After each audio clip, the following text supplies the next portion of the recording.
전에 조금 언급해 드린 것 같은데요. 약 2,000평의 임야를 3명의 형제가 공유하고 있는데 2명은 분할에 동의하고 1명은 싫다고 해서 2명이 1명을 상대로 공유물 분할 소송을 제기했습니다. 공유물 분할은 현물 분할이 원칙이고 현물로 분할하는 것이 불가능한 경우에만 경매 분할을 하게 법에 규정되어 있습니다. 그런데 첫 번째 판기일에가니 담당 판사가 3인 간의 분할 방법에 대한 합의가 되지 않는 이상 경매 분할을 해야 하는 거 아니냐고 법리에 전혀 맞지 않는 말을 하는 것이었습니다. 그래서 저와 저희 법인의 노 변호사가 판례와 문헌을 검토해서 서면을 작성했더니 그 다음 기일에는 저희의 의견을 받아들여서 현물 분할을 하는 것이 적절하다고 말을 하더라고요. 사실 판사의 마음을 움직이는 게 쉽지는 않은데 판사를 설득한 좋은 사례로 기억될 것 같습니다. 저 잘했지요? 박땡땡씨.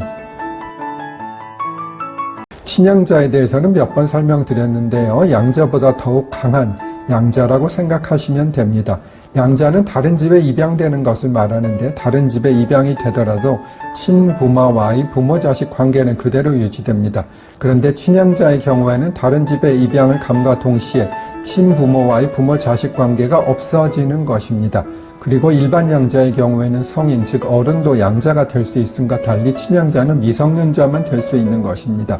그런데 만약 친양자 입양 신청을 성년이 되기 직전에 했다면 성년이 되어서도 친양자 입양 허가를 법원이 해줄 수 있느냐에 대해서는 아직 대부분의 판례는 없는 것으로 알고 있습니다.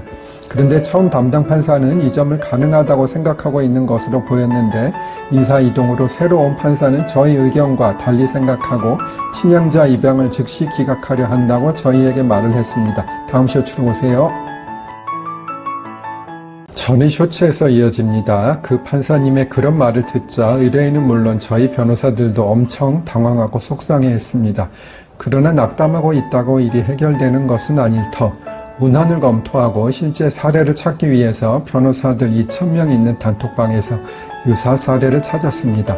아직 문헌에도 이 부분에 대한 설명은 없었으나 사법연수원의 교재에는 가능하다고 되어 있는 것을 찾았고 하급심 판결에서 성년자에 대해서 친양자 입양 허가를 한 사례를 어렵게 찾았습니다.